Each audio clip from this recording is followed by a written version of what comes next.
Hello, everybody. We're about to get started. Hope everyone's having a good night.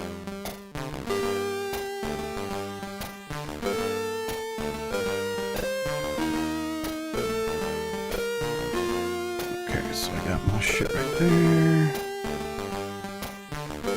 Yeah! Great.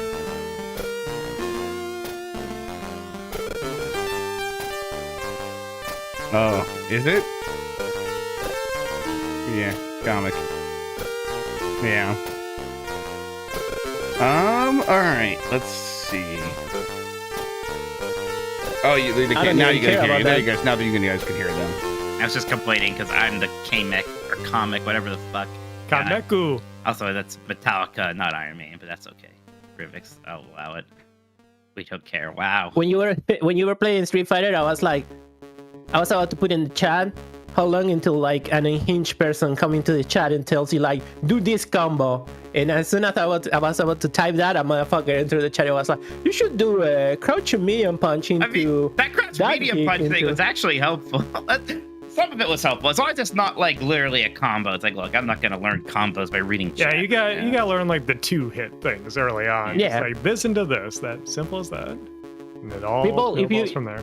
This is what I tell people. If you know fighting games and you have a friend that wants to learn fighting games, don't teach them combos. Teach them neutral. What walking forwards and backwards, and that's it. Okay, I'm ready to start. Let's test this. Let's turn off Commodore 64 We're making music. a podcast. I forgot. You guys hear me? Start cheering now. Mike, did you hear that? Yep. Yeah. Oh, sorry, Mike. Okay. Yeah. Doesn't matter if you hear it. Yeah. All right. Well, I if think I'm I ready hear then. it, Mike, are you ready? Yeah, I'm ready. All right. I'll count us in and start recording in 5, 4, 3. Hey, you guys hear me? Start cheering now. Yeah, let's get this over with. Yeah.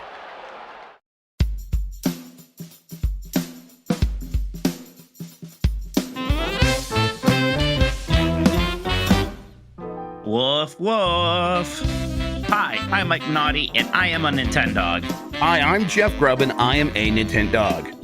And we are the last of the Nintendogs. Today, Advance Wars, Impressions, Paper Mario, Decompiled, and more Nintendo movies. First, Jeff Grubb, how is it going? It's going good. It's going well. It's we're getting into the week now. Got a lot of Zelda prep to do. Behind on that because we're going to do a Hyrule Hustle. Yeah, to be clear, we don't mean like everyone else who's publishing Zelda previews tomorrow, apparently, for Tears of the Kingdom. We mean playing Breath of the Wild. Oh, is that public? Race. Are we allowed to say that? That it's Somebody said, I only know it because someone said it in my chat, so I assume I have nothing to do with it. I agree to no embargoes. I'm not privy to them. I'm being silent. I'm being silent because some of us have agreed to embargo. So. God. Well, allegedly there may be our Tears of the Kingdom previews going up. I don't know, but that's not what we're doing. We've been playing Breath of the Wild. Yeah. Wouldn't know. You know, Jeff. Yeah. So for the Hyrule Hustle, which is this race we're doing tomorrow on April 26th on Giant Bomb at 1 p.m. Eastern, I believe. So we had to do a race from a few hours after an embargo is going to lift. On giantbomb.com. I don't know what it's of, but check it out. But we have to run from the northwest corner to the southeast corner. Getting to the northwest corner of this map is not very easy. It's in an extremely frozen area surrounded by icy mountains. So just getting there was quite a bit of work. And then once I got there, I was like, I threw all my stuff away, and I'm like, we need to actually have something so that we can combat the warm here. So I found out where a fire sword is, which will keep us warm because we can't afford the gear that would keep us warm. So yeah, there's some stuff to do. So I sent you the location of the fire sword because I'm a sporting person. Thank you. I appreciate that. I want to be fair. I'll go pick that up and then I'll get over there. It won't take me no time at all. I'm really good at this video game. Well, the tutorial takes the Great Plateau takes like an hour. I might just use my save from last time from when I did the Hyrule Hustle before. Do you think that would be okay? I mean, I didn't get anything no, because really. last time you accidentally get a stamina boost in that save profile? Oh, that's probably true. Okay. If I have that, okay. Well then shit, I got a lot of work to do. All right. Yeah, we'll figure it out. Let's I'll get that going tonight. I mean, I'm like, I don't know when the hell I'm gonna do that. We're gonna get done with this. It's gonna be late, and then I gotta do Game S morning in the morning.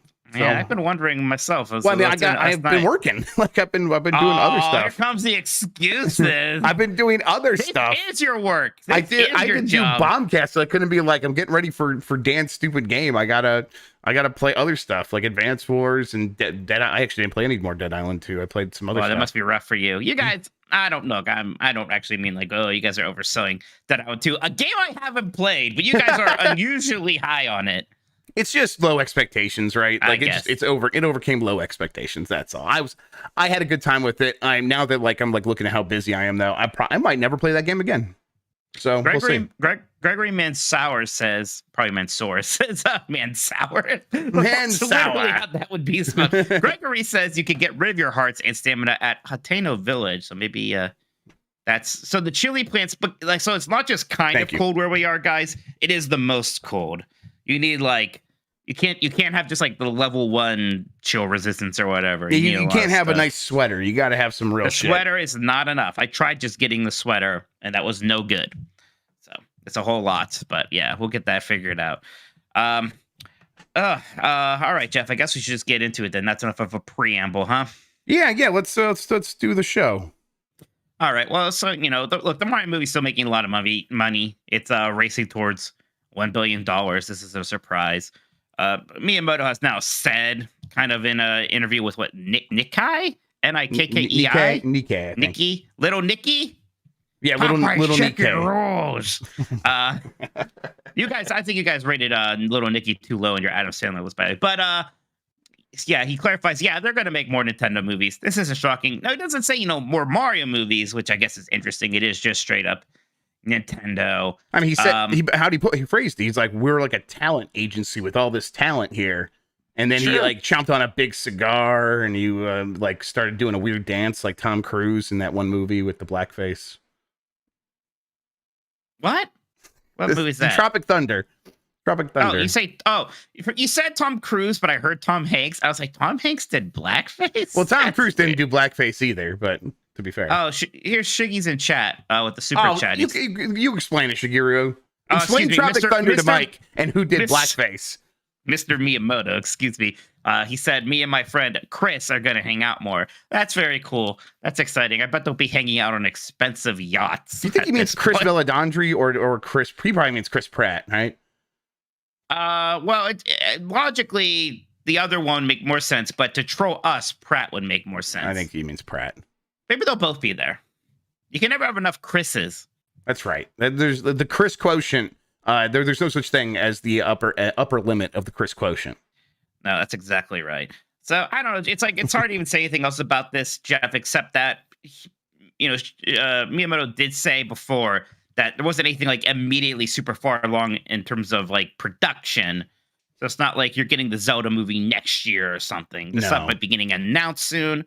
I hope maybe they avoid the what happened with Star Wars, where you had that really big success with Episode 7, and they announced like 20 Star Wars movies, and like 17 of them get canceled, right? Yeah, I mean, yes, I think I agree. I hope they don't go all out like that, where it's like, because one of them's not gonna probably the next one that's not a Mario movie doesn't do as well as Mario, and then they freak out. So don't do that, and I hope they don't. Right? Yeah, I don't think it's going to be like those honey-coated days of the early MCU, where it's like, wow, nothing misses. Right? Like the third or fourth Nintendo movie could very well be a miss. That can, like once they start doing, I hate to say it, like the F-Zero movie or the Star Fox movie, one of those may not be a giant hit. Who knows though? Maybe this will be just like so sensational that it'll be like that era where it was like Guardians of the Galaxy. What's that? Oh, that's a giant hit too. I feel like their Eternals moment could happen a lot sooner than that. Oh yeah, for sure, without a doubt. Yeah, I mean, oh well, we got this movie, and I think we'll definitely get a lot more Mario movies, and I bet they're going to be even better than this one. So yeah, that's exciting on its own. And then whatever else they do, that's great too. Hey, you don't have to be Shigeru Miyamoto to get us to read your comment live on the air. If you're watching live, you can send in a super chat, just like Mr. Miyamoto did, and we will read it live on the air at some point during the show. If you're watching live, you can also hit that thumbs up button. That really helps us out, helps more people find the show, and just makes us feel good about ourselves. Thank you for watching, everybody.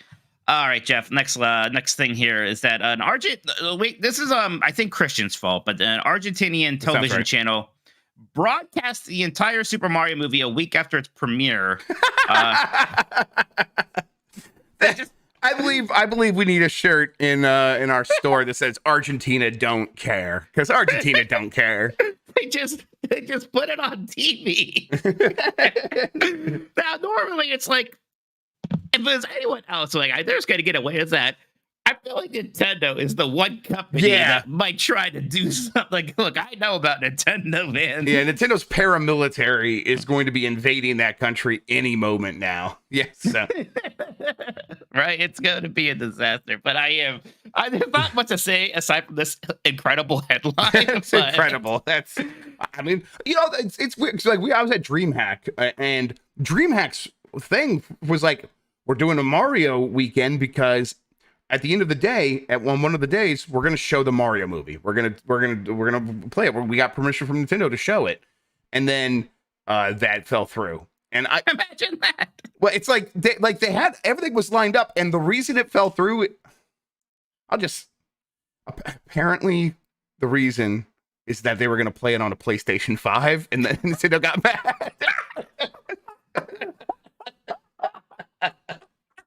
I think that can't be real. That can't be real, so that's why I'm okay with saying it. Death, they don't even compete with each other. What are you talking about? What the I hell? have no firsthand information. I'm repeating what I heard, and like that's probably wrong. Allegedly, everybody. Allegedly, please allegedly. Please don't take Actually, this. it would really help me if you don't go put out headlines about that, because I do not know if that's true. Look, But that's a what funny I heard. anecdote. That's a funny anecdote. I don't want to see Jeff Grubb trending on Please, Twitter God, again. no. Please, I just need a break, everybody. I I need don't a want to break. wait. Yeah. But that's Please. incredible. Why not just find a normal Blu-ray player? Yeah, right. If that was the problem, that's why I don't. That's why I don't think that could be the That issue. can't be true. Because you just go down to Target, right, and you go buy a How Blu-ray much player. do Blu-ray players cost these days? $10? Like, Right, I and it's don't like, know. yeah, so right, but it is very funny that was what was going around. So Yeah. oof. Maybe, yeah. That's a funny story. Yes. Okay. That's incredible. Well, we peaked here, but next thing here. Hey, there's gonna be another NSO game trial. Fast RMX will be playable. Apparently, this is only the EU when I wrote this down. April Right. 26th to May 3rd. What did we get? We just got one of these We game got, trials. yeah, so they get that. We got If you don't Republic know, Commandos. we got Republic Commando, and they're getting. I like Republic Commando fine, but this seems a little bit more interesting. This is basically the closest you'll get to F-Zero on your Switch. Is this game? I believe there might be a couple other ones. I like Fast But, RMX a lot. Yeah, so that's cool. I kind of wish we were getting that free trial. I think I And already then, have this game. I'll just play it. I'm just gonna play it. Do it, Jeff. Do it, you coward. You won't. I actually won't because I gotta play a lot of Zelda. Yeah, that's true. Next one here, Paper Mario's been fully decompiled. So, we've seen some of these other games get this kind of fully decompiled treatment. It basically means a PC port is much more likely or easier to do. So interesting. Not Paper Mario isn't one that I would have thought would have gotten this treatment sort of at this point already with all this stuff going on. With I don't know other options out there, but that's neat to hear, I guess. Yeah, I wonder. I wonder like how much effort now people like take with do with this, because it's like, okay, you could take this and completely replace the textures or whatever, and then replace all the graphics. I don't know, like make an HD version of this game. Yeah, I guess like the possibilities seem a bit more like, oh, we decompiled Super Mario 64. To me, like, oh, there's some things we can do there. Well, like, isn't that guy that like they decompiled Super Mario 64, and then that guy is like optimizing the code in a way Nintendo never did, so he got it like running way better on an N64, and yeah, and it's like, oh man, this is actually incredible stuff. Right, and of course, like, yeah, the obvious thing is, you can port it to everything now, like PC, and yeah, of course, but beyond that, I mean, like this isn't a game I necessarily need like 60 frames per second, 4K, and all that stuff. But hey, I don't mean to poo-poo this. It is neat. This is awesome. I hope everything gets the same treatment. You know what I was, maybe chat and listeners can help me out. I want to play the 2D Super Mario Brothers games, but I want them to look like Super Mario Maker. Not like I've played them a million times. The old, I really like the way Super Mario Maker looks, and I would like to just play those old games looking that way. And if there's anything even close to that, let me know, because I want to like track those down and enjoy that. And I'm like, maybe have those games been decompiled, and maybe they had their PC ports where like the people replace the graphics with HD graphics. I don't know, but I would like to track that down. Not just widescreen, but like, how like crisp Super Mario Brothers and Super Mario World looks in Super Mario Maker. I want that, but it's like a weird perversion. So if anyone knows anything along those lines, let me know. I thought we were anti-crisp pixels these days. I thought everybody's all about blurring them again. Yes, I'm like both. It's like I want nothing in the middle, right? I want nothing that like just looks like, give me either the crispiest fucking pixels you've ever seen in your life, or give me what's the bad cable? Composite? Give me composite cables going through a VCR on channel 3 on a shitty CRTV. Let's fucking go. I guess I kind of know what you mean, but I wouldn't be that invested. I would just go play the NSO version, and I'd be happy enough. But I also, me, I don't like. Let the me 2D have Mario games nearly as much my as fetishes. No, I won't. You missed me playing Street Fighter V. You would have learned a lot about my fetishes. All right, Jeff. Kind of last thing I want to do here, actually, is I want to get a vibe check. We are getting so close to Tears of the Kingdom. May 12th. There's been like new commercials. There was like a pretty hip, cool commercial. I don't know if you saw that one. Oh, for okay, with the one where they're like showing everybody in their houses playing games and stuff or whatever. Yeah, that was like one that felt like a Switch launch commercial or like a Wii U. Yeah, that commercial. leaked a while ago, and then Oh, really? Yes, that was one that's like, oh, it's unfinished commercial leaked and it has new gameplay, and then now it's out, and I think there's a few new things in there. But yeah, I like that commercial a lot. The game looks really. There's one segment where he like shoots like a glowing arrow in a dark cave, and the kid gasps, and I'm like, what is that cave? What is this? I got to know what this is, because that looks so different than everything we've seen so far. So I'm like, man, there's probably so much in this game we just have no idea. Yeah, I'm looking forward to it. I haven't actually played Breath of the Wild really since I beat it back when it came out. So even just doing this prep for the Hyrule Hustle, it is like, yeah, this is a cool game. This is a good game. I'm gonna be pretty really excited. Well made. Yeah, I'm gonna be pretty excited to play this their sequel coming out pretty soon. Yep. And it is just bizarre how soon that is now. Like well past less than a month at this point.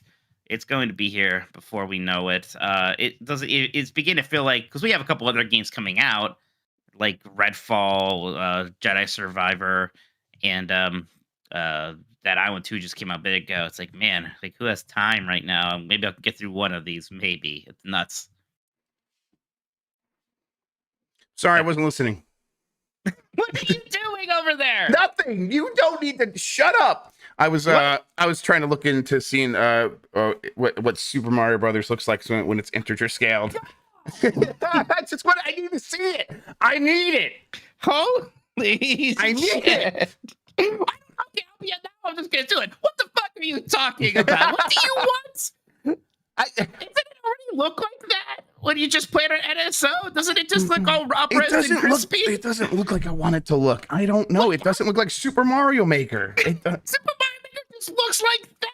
I mean, it's the same, basically the Super same. Mario Maker. I don't know. All right, I don't know what I want. What you want? I don't know what I want. All right. You know what you want, you piece of shit. And I'm glad you. I want Mario to be real.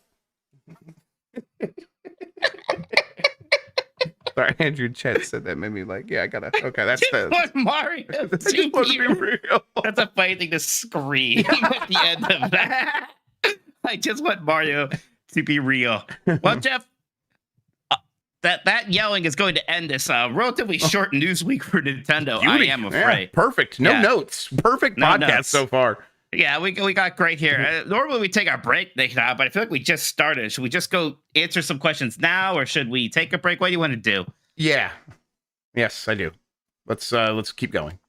Sorry, I stabbed myself. That was not a yes or no I question. stabbed myself with a screwdriver as soon as you said it. I didn't want to disrupt the podcast again.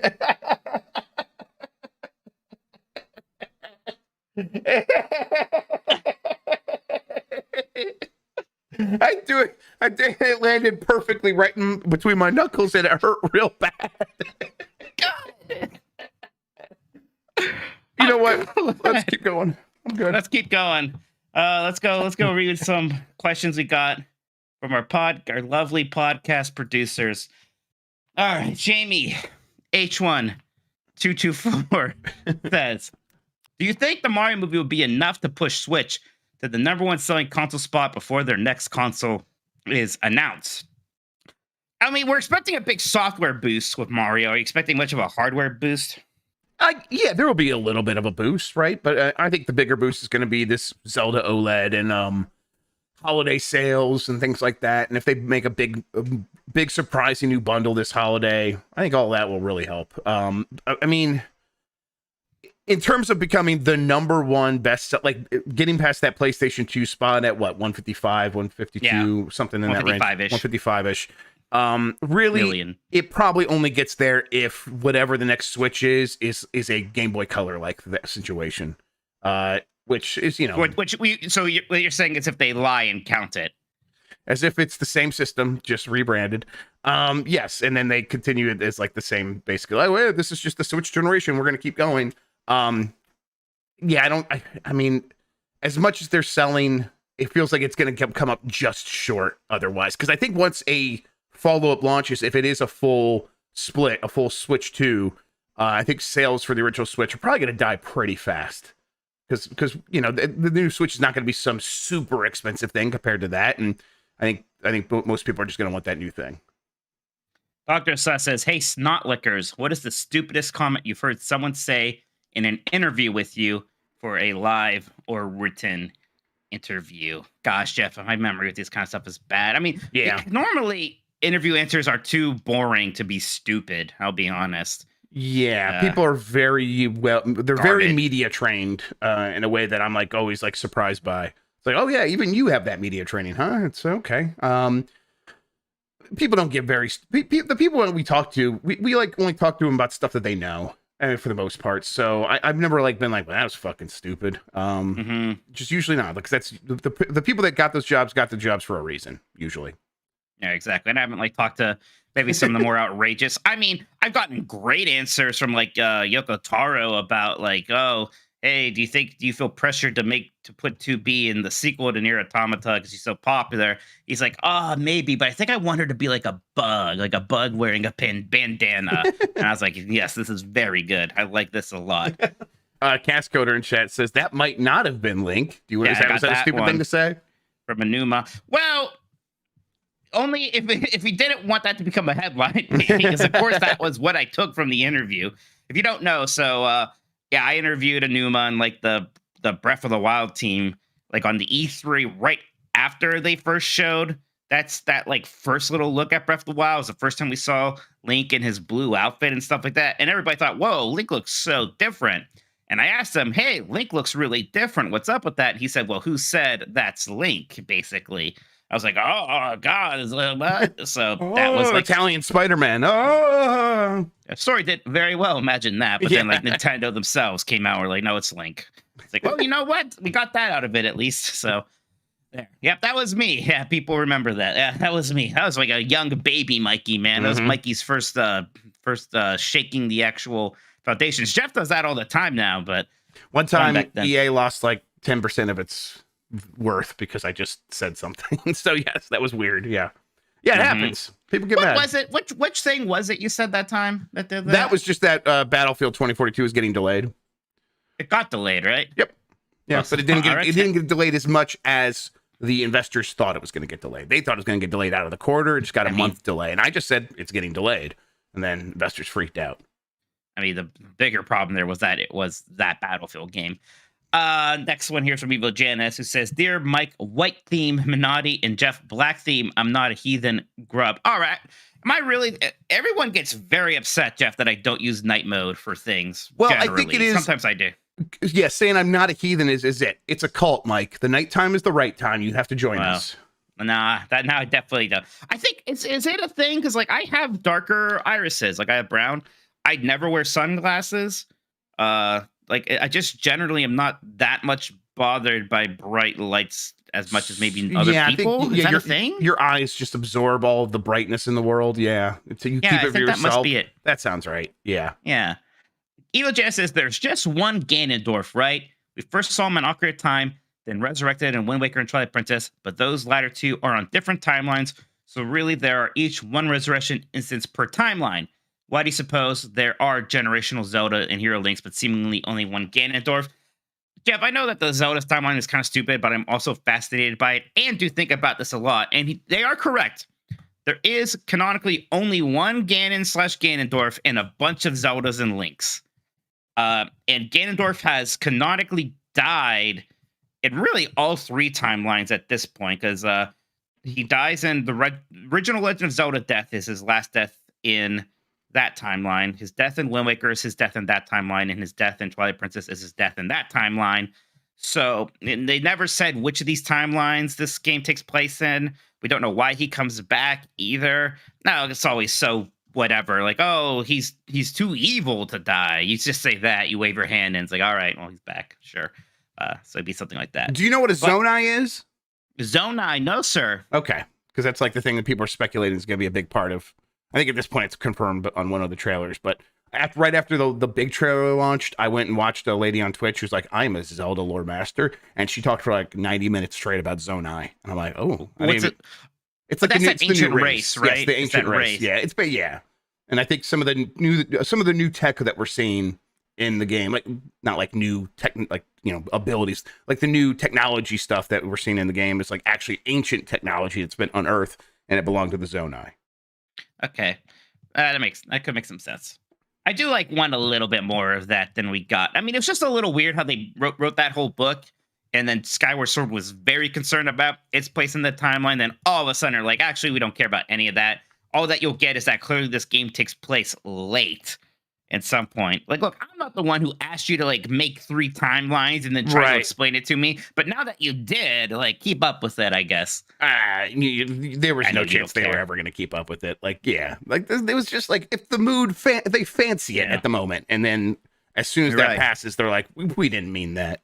But there are weird things about that made it seem deliberate. Oh, yeah, you do have a Ganondorf death for each timeline. So I guess that stuff works out okay. Yeah, here's how body can kind of still exist in these things.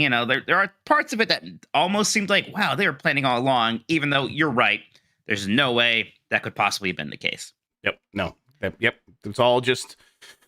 It was all just fancy writing and convenient sort of going back and adjusting things however they needed to make it make sense. But I tell you what, they'll come back and they'll make a new one of those books eventually, and it'll all be updated with all new stuff. And then by then they'll make it all make sense again. But when they're making the games, they're just gonna be like. Rivix is right though. It is real stupid that there are 3 timeline splits. Because okay, so you have the 2 timeline splits from Link traveling through time. Then there's and here's the Link dies timeline. But that's not a timeline split because of time travel. That's just an alternate reality. That's there's the timeline where I didn't eat Cheerios for breakfast. What the hell is that? That's nothing. Oh shit, Mario's in send a super chat. It's the first super chat we ever got from Mario. That's nice. Hey Mario.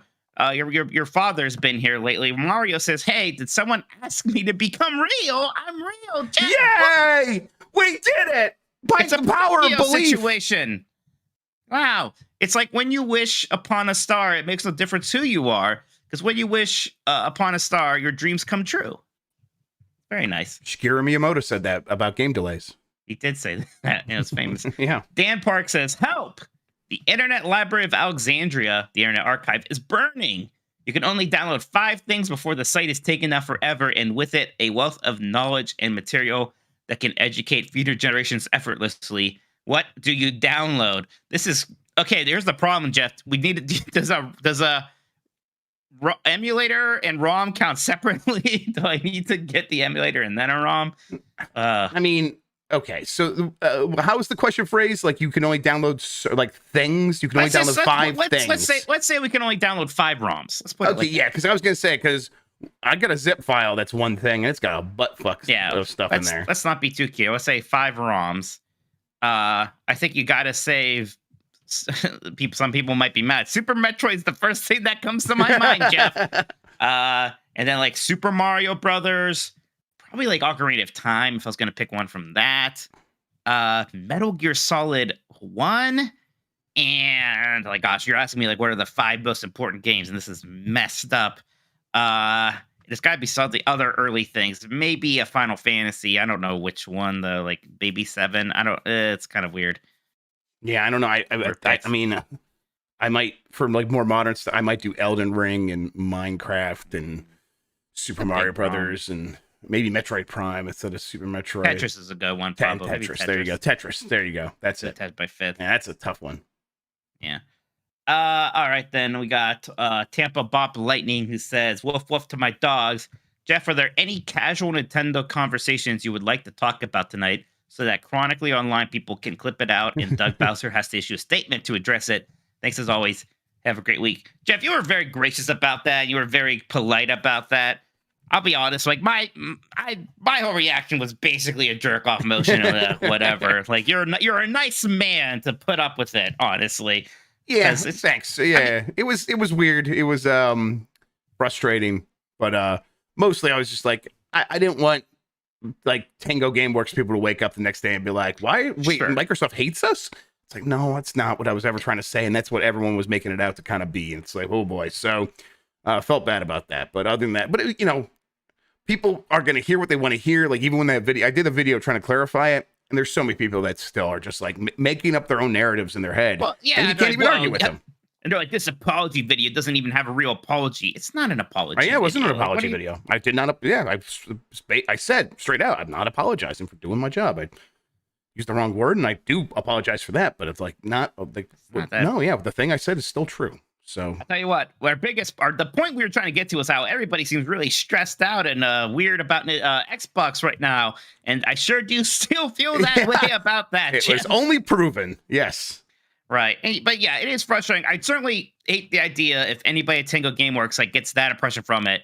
Like, and I get it. They're not going to hear the, dozens of times we praise that game, talk about how great it is and all this stuff. And Right. yes, out of all the problems going on at Microsoft right now, Hi-Fi Rush It's is just very not low one. on that Yes, list. Not one at all. Yep.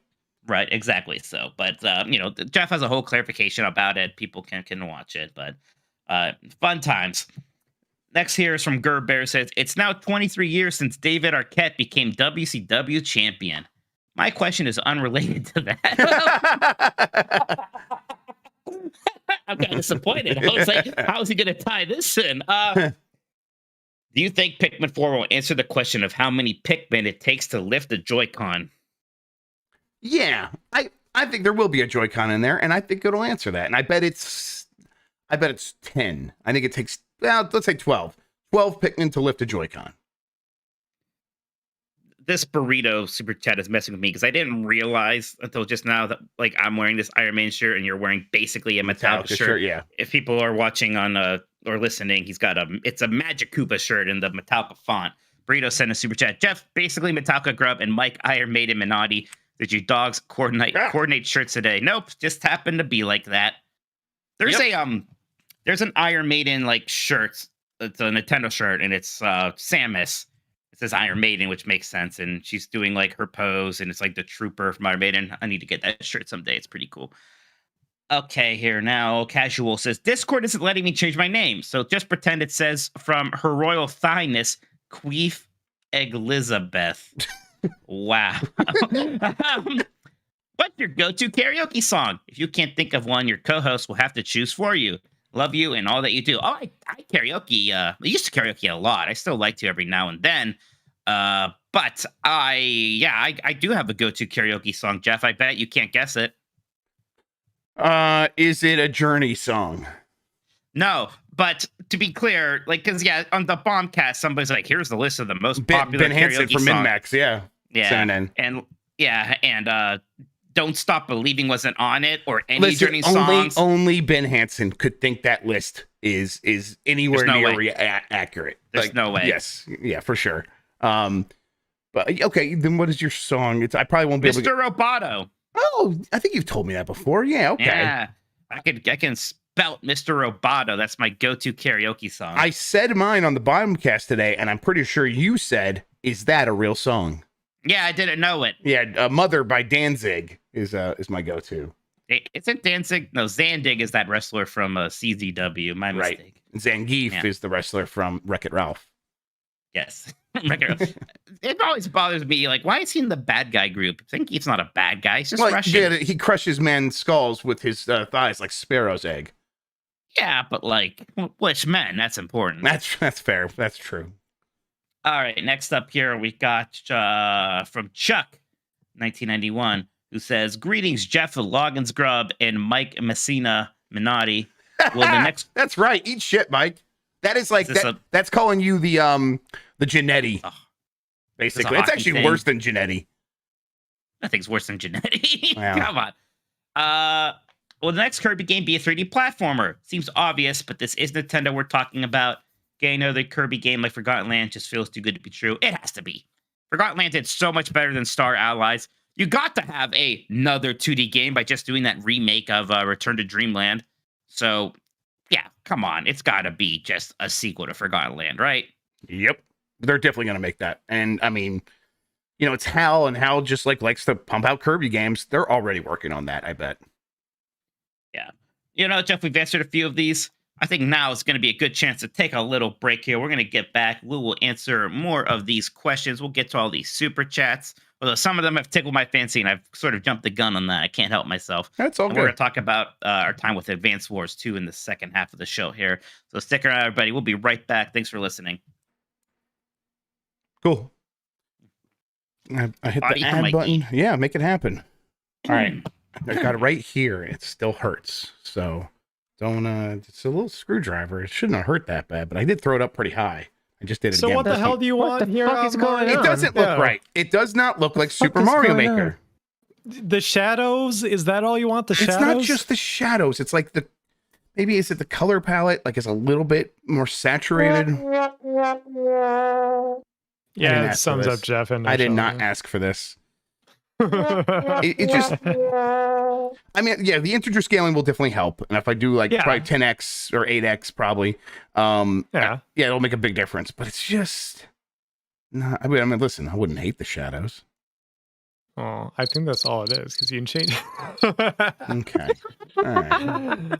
You can change the color palette. Like, All right. Yeah, maybe I'll go in there and try, fudging with it. I'll look and see. I'll look and see. I do bet the widescreen version. well, yeah, the widescreen version is definitely the biggest thing. That would be the biggest thing that actually get it there. I'm like, let me take a look here. I'm gonna switch back and forth and see and like do a taste test and just it feels like there's more to it because it just looks so good in Super Mario Maker. You know what would look a lot like Super Mario Maker? What? Super Mario Maker. Go play it on your Switch. Well, you I weirdo. do play it all the time, but it's like But why do you want? I just want the original game levels, and I just want to play through them as is with like nothing, none of the weird stuff. Would it blow your mind if I told you people have just remade all those levels in yeah, of course. Super Mario Maker? What the? Thanks. I couldn't tell if that sounded so much like the clap from Super Mario Maker, and I'm playing Super Mario Maker now. That really threw me scared off. me. Yeah. All right, let's go to Course World. You know what? I'm gonna go the other direction and just fuck it up with a CRT filter again. That's how I'll play it. God. I'm just gonna go back and forth. Is this like the spoon thing again? Are we back on spoon? Listen, Yeah, the now? spoon- it's the a spoon big thing- spoon, big spoon. The spoon. We are not. That is a real thing. That is my ADHD, and I have a sensitivity to big spoons in my mouth. Yeah, I gotta eat with a little spoon. But I don't gotta, but I really prefer it. And the forks don't matter. Forks can be any size. It can be like a fucking shovel. Oh, Fine. of course. Yeah, we're not. It's We're like a not fork. wild It's like out here, I'm not really yeah. I'm getting the edge of the. I'm biting it off of there. But the spoon you gotta like I'll put give in your you a mouth, big put in your fork. mouth, and it's like the big spoon. I just Uh-huh. don't like it. It feels bad. Since Okay. I said that, I had people reach out to me on DMs and be like, "Thank you. You like I feel seen and all that." I'm like, "Yeah, I'm here to represent the small spoon mouth community. Like, please." All right, Mike's back. Mike, you missed a guys great talk. I got the gist of it. got it. Shut up. All right, And we. Oh, sorry. that's not me. That was Christian. Well, yeah, I know. All right, Mike, bring us back whenever you're ready. And we are back. You know, Jeff, I was messing around on Twitter, and I think I've identified what's going to be the toxic discussion around Game of the Year time this year. Yeah, I saw it. I saw some comments on some Yeah. YouTube videos where it's like it's coming up on videos even when it's like wasn't even brought up inside the video. Yeah, so to Yeah, go ahead. people that don't know, like, it's going to be should remakes count for Game of the Year? And yes, of course they should, but some people think they won't, and it's going to be a thing. But I don't know. I don't know what planet you can be on if you don't think Resident Evil 4 remake gets the count. But I almost don't even want to get into it yet, because trust me, that conversation is going to be happening a lot come November and December. So everybody, buckle up, buckle bucks. Here we go. Also, we've already decided they count on Jam Bomb. They course they count, do. and games from previous years that have had major updates this year also count. Also, apparently, a lot of people thought that I was like talking about Tears of the Kingdom, and I was throwing shade at it, like before. I don't know. Maybe people thought I was playing it also because of this embargo. That's like so weird because Resident Evil 4 is right there. Why it's right there. Why are people thinking about that? Constantly? Like, I know, like, man, like, hey guys, that game came out a month ago and it's got like a 93 Metacritic. Like, yeah, I'm still talking about that game. Actually, I think people can only think about Zelda right now. They really can. I think some people are framing everything in that context. They right only now, yes, that's literally their brain has one track and it's all Zelda. And listen, I don't blame them. No. Hey, yeah, for sure. I'm excited too. All right, next message here is from Gigantes. You know what? I realized playing a ton of Resident Evil 4 is that this is an enemy type in Resident Evil 4. That's where this name came from. It has nothing to do with the pirate from Soul Calibur. Oh my god. Good evening, Jeff. I am living my best life in Nintendo World, Grubb. And Mike, Jeff, how can you have fun without me, Minotti? Easy. Any insider scoop on Hollow Knight Silk Song? Last I heard was from the Xbox showcase last summer, but was advertised to be released in the next 12 months. Should we still expect it to come before this summer or even this year? Thanks for all you do. I don't have any insider info. I don't think Jeff does. I do not expect it to come out this summer, at least. Yeah, I'm not expecting that either, unless they are planning a shadow drop, and I don't think they are. So, yeah, I think we'll probably get an update on when the game's actually coming here soon. Speaking of shadow drops, the only reason you even brought up Hi-Fi Rush, by the way, was because you were trying to give me some flowers about how, like, oh, you turned around and maybe saw my side about how maybe the shadow drop wasn't instantly a good thing. Yep. Yeah, you said that, and it like popped up in my head, and really, in that moment, or I should have realized, I don't even know if I was really supposed to even share that detail anyhow. Like, that was like kind of one that was like was never really fully given to me, like, to say out. So like I messed up like multiple ways on that, but yeah, oh well. Fun stuff. Jat's Bizarre Adventure says, hey, Nintendogs. As you know, both Horizon games had unfortunate timing with coming out very close to all-time best games. Suppose the curse is the same for the show. What's a show you would want to see done to its full potential from any Nintendo franchise release around that time? That'd be fun. Yeah, one Nintendo series is like really well suited for a show. There was almost that Zelda show supposedly at Netflix. I still don't know what that would have really looked like.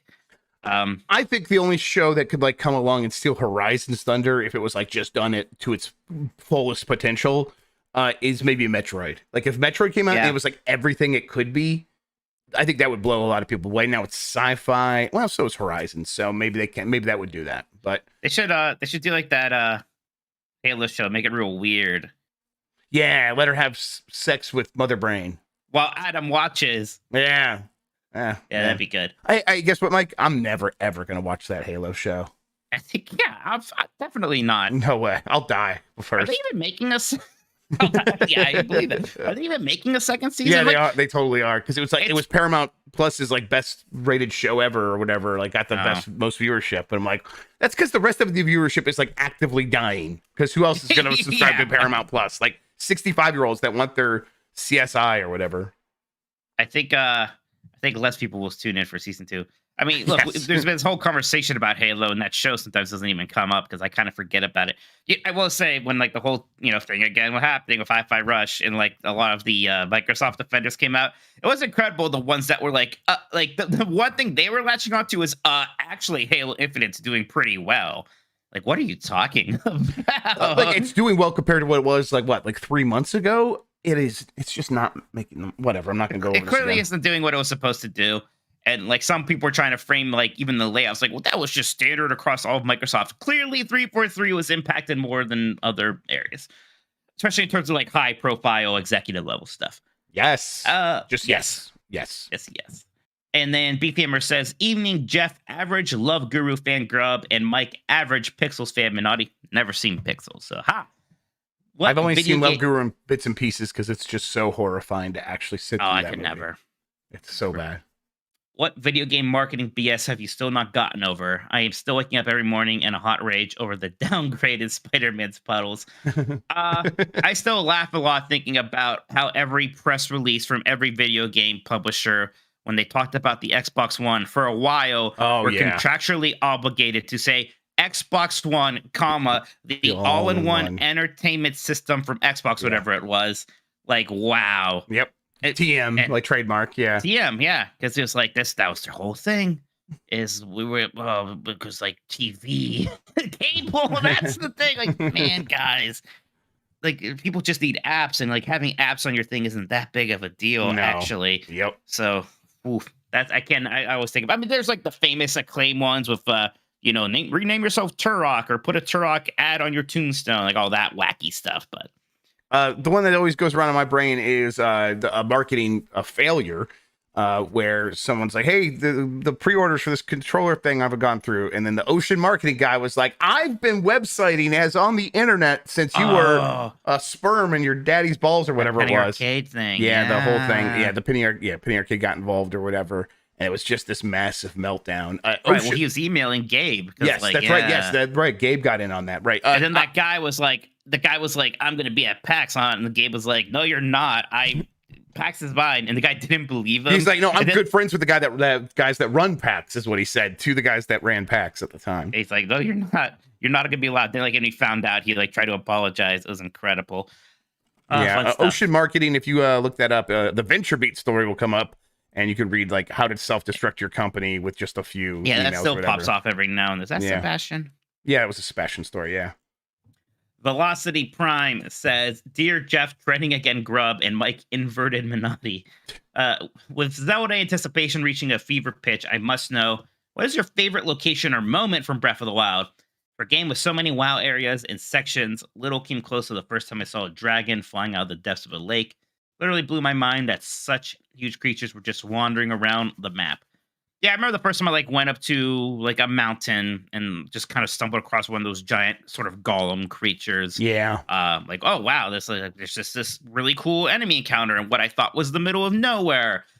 I love the Rito Village. I like, the whole kind of spire there, and they play that lick from Dragon Roost Island from Wind Waker, and you can see the sort of bird great beast flying around, divine beast over there. So. But I mean, honestly, like when you do walk out and you get that first view and they do the title drop, that is the coolest part. Like that's. It's not just the title drop. It's not just showing an awesome world. It is, hey, we're doing the thing from the manual from the Legend of Zelda, and now all the stuff you imagine from that one image, now go do it. And it's like, oh, that's real. God, that is incredible. But now that is the game. Yes, now that is just what we've done here. It's like, man, that is like very few franchises have had a history long enough to sort of pull something like that off. And it's kind of insane that anything could pull it off as well as that did.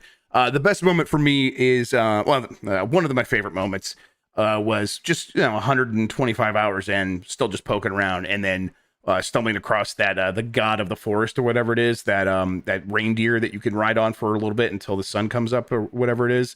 Just that glowy reindeer mount, and it was like awesome to like, oh my god, it's over there. I'm gonna try to sneak up and figure it out and actually catch it and stuff. It was really amazing.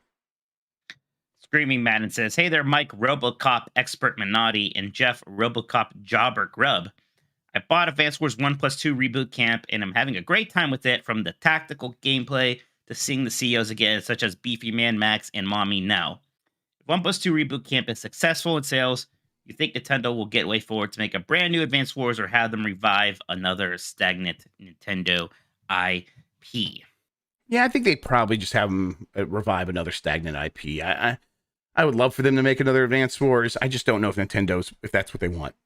I think this is going to do them for a while. I mean, we'll talk about it more later. I'm playing it and enjoying it, but I do have to say there is actually something still a little weird about the whole like Nintendo cartoon game vibes with armies and people running around with assault rifles.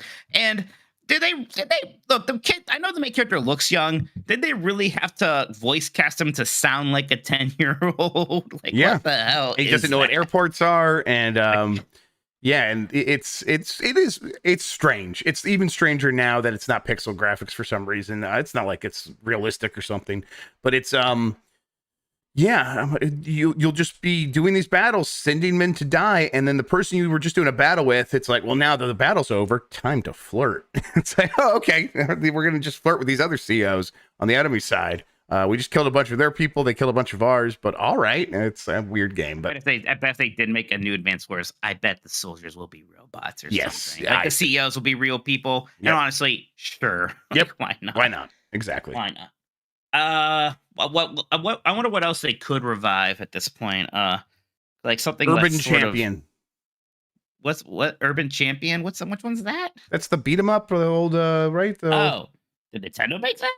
Was that an NES game? Was that a Nintendo NES game? Urban Champion. Am I thinking of something else? I know what you're talking about. I never really played it very much. Maybe Yeah, it is yeah. Nintendo. I thought that was Nintendo. Let's say not that. Yeah, it's a Gunpei Yokoi game. Yeah, Oh, there you go. Gunpei joint. yeah. Of course. Little Gunpei. Yeah, that's probably the- not that though. Probably not. Probably no. not. I hope not that. Jeez, I mean, listen, the hatred for Urban Champion on this Nintendo podcast is just off the chart.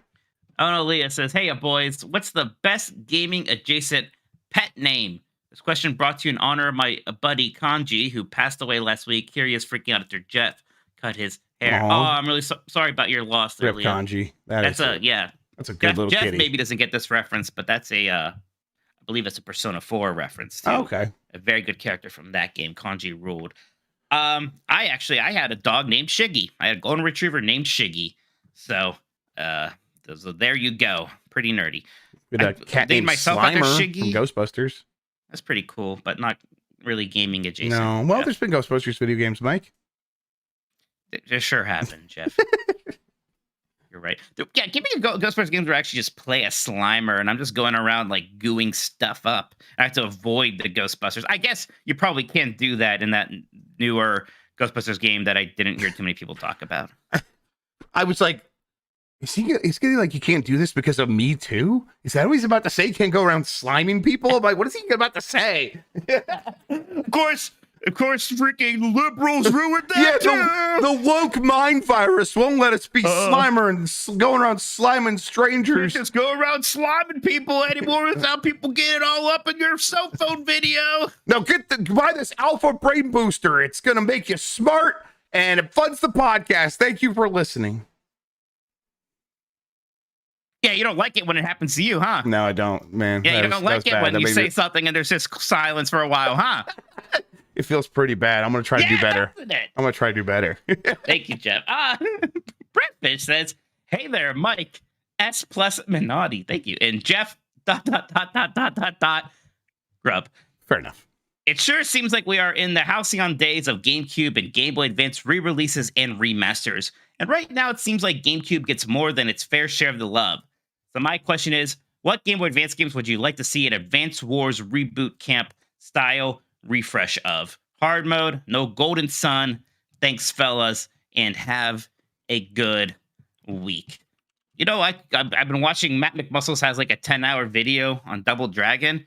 I didn't even know that apparently one of the better Double Dragon games is Double Dragon Advance, which was it was like a remake of Double Dragon 1 for Game Boy Advance. I would love to see that get some kind of a refresh or a port over to other systems. I mean, gosh, there's the weird thing is a lot of these Game Boy Advance games are already getting a lot of love, And I kind of think, don't need this same treatment to a lot of Game Boy Advance games because they already look perfect to me, and I kind of don't want them like. That's the worst thing. We'll talk about Advance Wars, but like, don't mess with the visuals all that much because they're already great from Game Boy Advance. Yeah, like there's games I like almost just won on NSM more than anything. Maybe Boktai because you maybe do need to like figure out how you're going to do that system now. So Boktai could be a fun one, I guess. There's like an ambient light sensor on the Switch because that's how it like says, oh, you want to be like automatic brightness and stuff. I wonder if games could tap into that or not. And then we could get Boktai, but I don't know. Super Monkey Ball Jr. Let's just do it. Let's just that for some reason, that weird one. And don't fix the controls, but just make it like very, very like photorealistic with like a real monkey in there. I like it. Edgar Moreno says, "Hey guys, is Mike's name also Mitch?" Oh, okay, no. Mike Minotti is his stage name. No, I got Tokoto was taken when I had to make a Street Fighter 5 profile. Probably because I used it when I played on PlayStation 5 way back when. And I was like, without even thinking, I just made my different one Mitch Tokoto, and I got mad at myself. When we called into the Kind of Funny show in the chat, when I started saying, My friend, everyone says he's a virgin. And then a bunch of people in the kind of funny chat were like, Mitch, Mitch. It was just like 5 people yelling Mitch. Remember that time I told Chad in our community that they weren't allowed to make any jokes about me being a virgin anymore, and then you called into kind of funny? That wasn't a joke. I was trying to help you. I didn't say you were a virgin. I said a lot of people say he is, and we need to do something about this. I was trying to help you. Yeah, thanks for your help. Yeah, no problem. I'm here for you, buddy. Buddy. I'm here for you. Anyways, Edgar says, me and my brother would play 2 FIFA games a day to see who would use the TV. Do you guys do anything like that growing up? No, not gosh, me and my brothers, we probably annoy so many people. We got along so well, generally. All 3 of us really liked video games and Disney a lot. So we were pretty picturesque, just get along. Like, I would watch shows like the Wonder Years, and like the older brother would be mean to the younger brother, and they would like fight, like they would actually punch each other. And I would kind of be like, oh my God, people do that? That's real scary. I would happily just sit down and watch my older brother AJ play games. I would watch him. I had a chair next to his computer chair, and I would watch him surf the internet for hours in the late 90s. So no, I didn't. We weren't very competitive.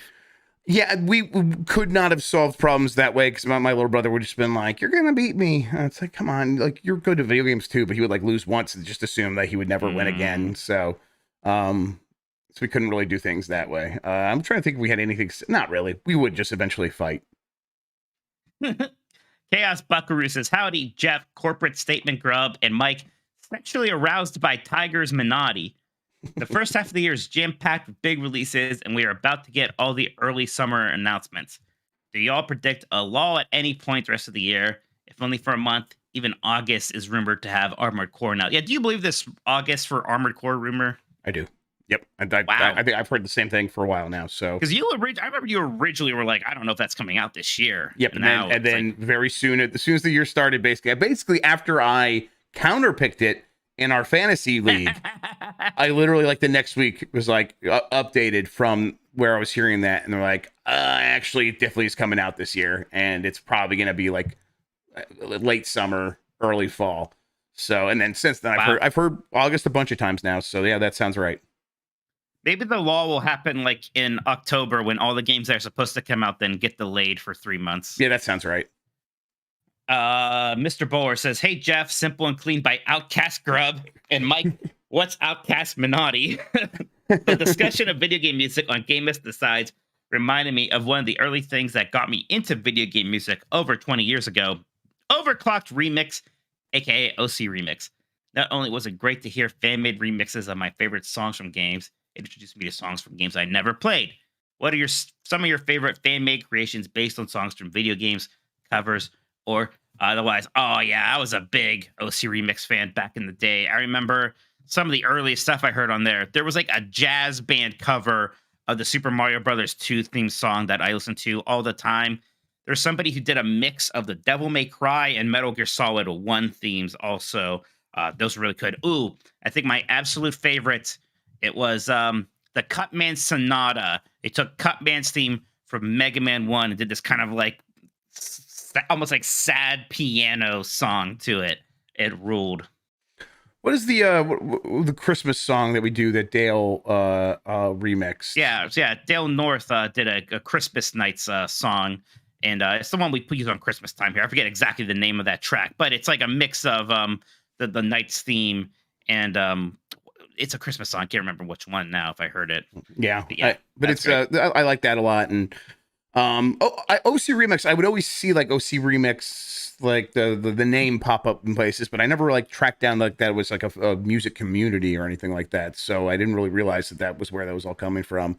But I would like listen to a handful of remixes and fan made stuff, but mostly it'd be like trying to track down the real thing and then hearing other stuff along the way. And then I wouldn't file too much of that away, although I enjoyed it all when I would hear it. One Up versus CPU says, hello, Mike. I like Big Brass, and I cannot lie, Minotti, and Jeff Aaron Greenberg's arch enemy Grubb. What do you think about the Tears of the Kingdom commercial? It's that one we were just talking about. I actually haven't even watched it, Jeff, to be honest. I kind of I'm like in a I don't need to see more of this game. Like I'm into it. I know. And I know like some of course I could have said that from the beginning, but once I got that trailer that I wanted, like the Yeah. epic trailer, like no, I'm good now. I can just wait. I know there's some discussion about the trailer or the commercial maybe being a little can't be. I don't know what the word would be. But I got Cheesy? nothing to say about it. A little cheesy. Thank you, Jeff. I think cheesy. Who's saying? But like, just like, Nintendo's a cheesy company, right? just like the people like enjoying themselves playing the game. People are having a I hard think the time with that. normies. I think people perceive these people as normies, Jeff. Yeah, I mean that's Nintendo's audience. Like they just don't cares way more about those people than they do about us. So yeah. Haas says, "Hey, yo, dogs! I finally got my grubby mitts on Advance Wars today. Check out the cool reverse cover. Got any tips for a total novice? It is a cool reverse cover. Yeah, Jeff Grubb. What is? Give me one Advance Wars tip.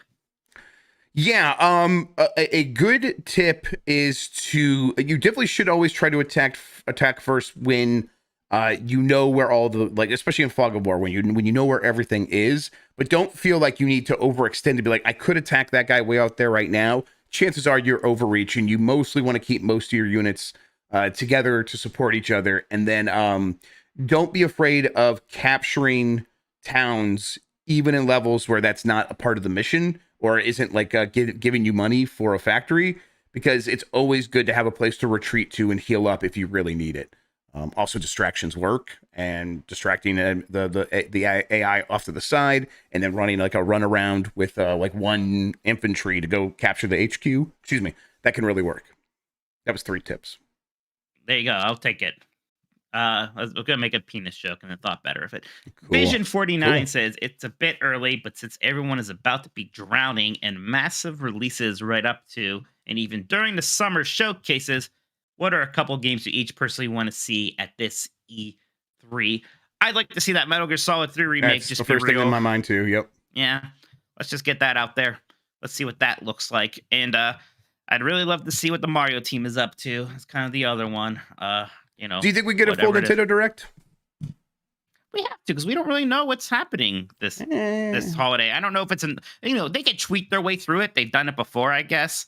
I think they're going to do what they did last year, which is mostly tweet their way through it. Small little reveals. Here's a YouTube video. Here's a tweet. I think it's mostly that. I guess it depends. Like if they do have a Mario game this year, you wouldn't do that, because last year was for sure, yes. Because last year the big game was a Pokemon game, and that gets its own Pokemon stuff. So that's kind of like you can see, okay, you don't have a Nintendo Direct because it's that and our soccer game, like whatever. So I don't know. I think there might still be one. We'll see. I hope so. I would like that. Miss Fio says, "Greeting Jeff, the engagement wizard Grubb, and Robo Mike, the Glass Joe to Exploding Barrels Minotti." Sorry. No, I was laughing. I'm sorry. I thought I heard you try to say something. I'm sorry. No, it's okay. I don't forgive you. Is Shadow dropping the future? Seeing that Hi-Fi Rush and Metroid Prime Remastered netted positive reception by simply releasing the same day it was unveiled, E3 is basically being a relic of the past, and people believing leakers more than publishers themselves. And aside from smaller indie games, do big budgeted games need the traditional marketing hype machine? Seeing that announcing dates only makes people assume it's going to be delayed anyways. Thank you, you fine gentlemen. Jeff, let's talk about Hi-Fi Rush some more. Yeah, please. I'll say that in general, Miss Vio is moving in the right direction here, because companies have definitely gone from a year, like a year and a half long hype cycle, or 2 years long of like, okay, we're going to announce it and it's coming out in that year. And as we get closer, here's a bunch more trailers and here's the date, and that's a year out. Now they're like, okay, if you know the game's coming, we'll talk about it again when it's 3 months out, and we're going to do a 3-month marketing cycle. Because one, that saves us a lot of money on marketing, and we don't care that much about pre-orders anymore, because people are just showing up and buying it digitally or whatever, and that's moving the needle way more. So the cycle has definitely shortened a ton. I don't think you're going to see for most games them being like completely throwing out the marketing completely. They are going to keep some of that, even if it is just 2 to 3 months long. They're not going to go much shorter than that for most games. Yeah, I think I think that these days you would not get a let's announce Elder Scrolls 6 10 years before it's going to come out for funsies sort of a thing. Yeah, that's sort of done. Yeah, that was a weird one when they did that. That was a weird one. Had they been acquired by Microsoft at that point? No. So maybe definitely not. well, it's like, even that was like several years after that, right? It certainly was like it certainly felt like we need to have a big E3 Yeah. or Bethesda. We need a big I think it was E3. it was probably just Fallout 76 buffering, right? Like they know Fallout 76 is what people don't want, so we're just gonna say these other things as well. I think you're right. I think that's what it was. It's the simplest answer. That makes sense. Yeah. And then next up is from Dampiel, who says, "It is primitive and weird to me that in 2023, Square Enix appears incapable of building a world in Final Fantasy 16 inhabited with characters even modestly as diverse as its fan base. Am I overreacting here? It's just a video game after all." No, I mean, it is stupid. And you're allowed to criticize whatever you want as well. You're allowed, people will get upset with you because they don't want you to criticize their favorite thing. Criticize it. You have every right to do so. And I'm right there with you. And to be clear, like criticizing it also doesn't put you in some blood pact where you're not allowed to like buy the game or play the game or engage with it if you want to, like either now or later or whatever. But no, it is stupid. It is stupid for the very obvious thing everyone always tells them. Hey, this isn't the real world. This isn't actually like 1400s Europe, which did have like some diversity anyways. But like it's literally like a quick boat ride to Africa from Europe. I promise you, there were so many people of color throughout Europe throughout that entire time. But even still, it's just like so stupid. Like, oh come on, we all know the reasons why it's dumb, and it is a weird thing, and I still don't really understand it, except maybe just being misinformed about it, and I don't know. It is stupid. Yeah, it just comes. It comes from a place of not really caring, and so they don't really think about it that much, and then suddenly it's too late to do anything about it once they start hearing the criticisms. But you should definitely still criticize them, and I think their answers when they've been asked about this are also worthy of criticism because they've just been like saying stuff that doesn't make any sense other than we didn't think about that are bad. They aren't saying that; they're saying all this other bullshit and. Yeah, and overreacting, you're definitely like it doesn't seem like you're overreacting at all. You know where you're at, and that's cool. So definitely keep calling it out. You're completely in line. DMC depressed me crying says, "Hi Jeff. Somehow KJ Inafune has returned. Grubb and Mikey number 9 Minotti. If you were to choose a studio to make the next Mega Man game, who would it be? I think Insomniac can make a great 3D action platformer in the vein of Ratchet & Clank. Yeah, Insomniac would be my first pick. That'd be awesome. So, I've thought basically since almost the PlayStation 2 era that Ratchet & Clank is as close as we got to 3D Mega Man. Like I know we have Mega Man Legends, but in terms of like Mega Man Legends is basically a spin-off doing its own thing, and it's great. It's super good. But if we were to like try to do the Metroid Prime style, let's really translate this into a 3D game. Ratchet & Clank is as close to that sort of thing as we've gotten. So, I think that probably makes sense. Like, so much so that I'm not even really sure who my runner-up would be. I can't think of... I'm, like, trying to rack my brain a little bit. Insomniac is a very good answer. Yeah, I think we'll just actually have to go with Insomniac on that one. So, and it's like, that probably isn't going to happen. So it's too bad, because I really don't know if anyone else can make that 3D Mega Man game. I mean... You were talking about this a little bit on the podcast because, Jan's excited about Mega Man Battle Network Collection, and we did this. And it is like, man, what are they going to do with Mega Man? Because they are at a point, actually, where they could afford a risk. They could actually maybe take some of this Resident Evil, Monster Hunter money, and all the Street Fighter money about the game and be like, hey, maybe we could try making a big Mega Man game. If it doesn't hit, oh, well, we tried. I kind of hope that's going to be their mindset here soon, but... it almost feels like if it doesn't happen sort of soon, it might never happen. It's really a shame that they kind of got scared off from doing games like from Mega Man games like that early on, because the 360 era they were making so many just wild like what is the arm guy Bionic Commando, right? They made one of those it's like, man, you doing that, just make a Mega Man at that time as well.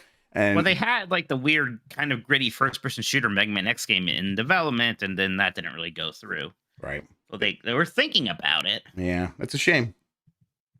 Clink says, "Hello, Mike, Skyline Minotti, and Jeff Goldstar Grubb. Any word on the crime boss Rockay City Switch port? Looking for a new local co-op game to play. Jeff, is this game getting a Switch port? I really hope it's not. I kind of hope it is. I want to see it. I have no idea if that's coming to Switch. That game would not run well on Switch, though. Just period. Doesn't run well on anything, basically. So, no idea. You see, I named my monk in Final Fantasy 1 Gloves. Really? Yeah, I was very excited. Fantastic. About that. Yeah, I had Gloves, Tronald the Black Mage, yeah, and two other people. I can't remember right now. Jeremy Biff says, "Hello, Jeff. Nintendo of America likes Dan Reichert more than me, Grubb, and Mike Bluey is better than Mickey Mouse Minotti." Well, to kick Xbox Wilder down, what can Xbox learn from Nintendo? PlayStation and Xbox are so weird and backwards compared to Nintendo. It's so funny that we could say that and like that there's actually some truth to that in some ways these days. Yeah. Because it used to be the opposite. It used to be like, well, Nintendo's like, online systems and stuff aren't as good. And now it's almost like, who cares? Games. Yes, right. Turns out the answer all along was make games. And I mean, that's what Microsoft should have learned was how important it was to establish franchises early on. And even if maybe they didn't take off right away after 1 or 2 games, like a Blinks, even like a Brute Force or Crimson Skies, maybe you should have kind of kept with those even longer. Just because, even if they aren't big money makers, well, guess what? Now people have this franchise that you associate with it. You can always bring it back and it could suddenly hit like Luigi's Mansion 3 or something. But maybe more importantly, you better take care of that all-star franchise the way Nintendo takes care of Mario and maybe the way they haven't been taking care of Halo. Yeah, I think that's a big one. I think that it's okay to have a lot of games that are your sort of budget conscious games that you can make affordably. But when it's time to spend money on a game and it's time to delay a game, it is time to do those things, and you've got to get it right. When it's Zelda and it's Breath of the Wild, and you come with the idea and you realize it's the future. Yeah, let's delay it another couple years. Like we're going to actually do that. I think that is a lesson to be learned. But you also have to be willing to search for those new ideas and figure out where to take your franchises going forward as well. Big Tony says, my dogs, with Tears of the Kingdom coming in 2.5 weeks, so I try to squeeze in playing one of my backlog games or just play a new run in Resident Evil 4 Remake. I currently have Metroid Prime and Advanced Wars in the Switch backlog. Thanks. And those are good games, but sure it's fun to play Resident Evil 4 multiple runs. I finished my S Plus professional run, which is kind of like basically the hardest one you can do. And it was super fun. It was difficult. It gets easier as you go along for reasons I won't get into. And even after that, I was like, I kind of want to play again. Because there are still like different challenges you can get. When you beat that run, you get the cat ear accessory, which is infinite ammo on everything. So I have that. I have infinite rocket launchers. I could do a run where I literally just run around and mess shit up for 3.5 hours and then beat the game. And that sounds kind of fun. I really like Resident Evil 4. It's so good. Resident Evil 4 might have been my game of the year if it came out last year. I guess I could just say I think I like it more than Elden Ring, whatever that means. Yeah, right. Okay. Well, all right, cool. I guess take that information and try to figure out how to parse it. There you go. Resident Evil 4, I haven't not played it in like a week. I need to get back to it. Like I've fallen behind on it. I plan to, but now like, man, there's just one thing after another keeping me away from it. So I don't know. I'll go back. I know a Dreamcast guy played it like 10 times in the first week when he was like reviewing it or whatever. I'm like, man, that's a whole other life than what I'm living. Because I was kind of judging people when like the reviews come out, like I played it like 6 times. I was like, what? Why? I don't get it. Yeah, and here I am. Uh-huh. So, oops. Drew Man says, "Sup, Mikey and Joffrey. With 17 days until the game we've all been waiting 6 years for, I'm curious if either of you have any special plans for that eventful day. Mainline Zelda games are far and few between. It's a big deal, sorta. No, I don't know. It's been so weird, Jeff, because these big release dates don't feel like they did when I was a kid, where like, go to the store or go, to the midnight launch thing. Sometimes you just get it early and you don't even know when it's coming. Or other times it's like, okay, I'm going to go download this thing, I guess, now. So I don't know if I have any special plans. I'm not going to like take a day off or anything. I'm just excited and I'm looking forward to it. I mean, I got special work plans for the game. Like when it comes out, me and Jan are planning to both co-stream like side by side and just play it all day. And but that's it really. I'm not gonna get a cake. Well, maybe I should get a cake. I don't like cake. Maybe a pie.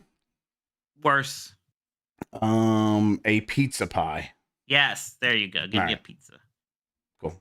JD Camp says, which Nintendo characters would likely pay for Twitter Blue? Wario, because he would be like, he thinks he can get in close to the Elon Musk if he has Twitter Blue. Wario's always the answer to these things, and it always works somehow. Right. Maybe Tingle, because he would feel like he's verified and definitely like, Tingle. he's a real fairy. Right, exactly. Definitely Tingle. Rusty from Rusty's Real Deal Baseball, yes. Of course. Yes, definitely. Yeah. That makes sense. The worst part about that whole thing, Jeff, is actually how the people who pay for that get their responses higher up on the thread chain there. I know, but it just makes it easier to block them, baby. I'm like, thank you so much. I probably should just start mass blocking everything. I mean, I'm blocking a lot of them. Yeah. I feel bad because I do see some people like, yeah, I have this real reason for doing it. I know. If like I know you, I'm gonna give you a pass, I guess. But it's not a good look. What am I supposed to say? It's just not a great look. It's like there's this new one I've been basically waiting for an actual, just straight up boring copycat competitor to come out. Blue Sky, yeah. Yeah, and I honestly was just kind of hoping, like, just like somebody really boring, like a Microsoft or Google would just make one. Yes, so, bring back what was Google Buzz, Google Plus. Yeah, there's a million stupid ones or whatever. Yeah, but we'll see. All right, next one is from the Advanced Wolf, who says, "Hey Jeff, no fanboy Grubb and Mike. Advanced Wars, more like Advanced Snores than naughty." Funny. As a big Fire Emblem fan, I was excited to finally try Advance Wars. However, at first, I wasn't really enjoying it. That is until I changed the way I played, opting to play more sacrificial with my units rather than playing safe with them like in Fire Emblem. And I've been enjoying the game way more because of it. Have you guys ever enjoyed a game more through changing the way you play it? That's interesting, Jeff, because, yeah, this is real war. This isn't waifu wars. You can't just keep everybody alive and happy. You've got pawns out there, and they have to be sacrificed. Yes, that's right. Yeah, but I mean, in terms of, like, have I ever enjoyed a game more through changing the way I play? That's definitely happened, but I'm, like, struggling. Like, we talked about this with Fire Emblem it was like Sean and a few others were like, oh, I think it was actually Jan. We were Jan talking as well, with him, right? Real, like, because he's like, how could you play it on, hardcore mode where the people die? It's like, well, when the people die, you reset. That's a fail condition. That's not actually like I guess I lose that character forever kind of thing. Right, and I suppose that's changing the way, but it's not really. That's just the way everyone does that. So there's definitely things where I'm like, I'm going to put these limitations on myself. I mean, playing Mike Tyson speedrun, that's changing it, but I don't think it's in the spirit of what this question is going for. When Super Monday Night Combat came out, and it was one of the first first-person shooters mixed with MOBA stuff I played. I didn't really understand that at first. I was just trying to play it like a Team Fortress 2 clone, and I was doing very bad. And it wasn't until I recognized, like, wait, there's lanes and like there's creeps, and oh god, this is a MOBA actually. And then I started having a lot of fun with it. That was a while. Nobody even played. Everyone remembers the original Monday Night Combat. Right. I liked Super Monday Night Combat that no one played, and I thought it was great and very funny. Next one is from Keywork. It says, "Sup, homies. I got good news. I'm closing on my first ever home. Woo! I'm excited, but I am at a loss to a solution on how to get wired Ethernet on multiple floors.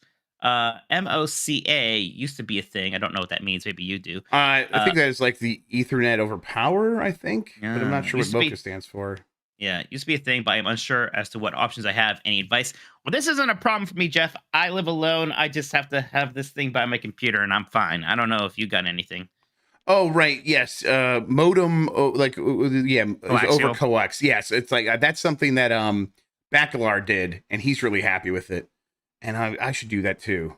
But also, yeah, it's your home. Drill holes. That's right. Just get in there and make it happen.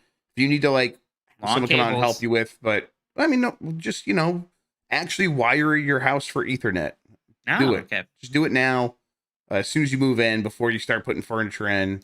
Yeah. It's if you're closing on it, make it like part of borrow a little extra money on top and just use that to do it or something. I don't know. I did not do that in my home, but also I'm like right next to my Ethernet, so I'm good. I'm all plugged in. And the good. kids can deal with Wi-Fi. Exactly. Get order. Yep. Edu faces any chance Hi-Fi Rush comes to Switch.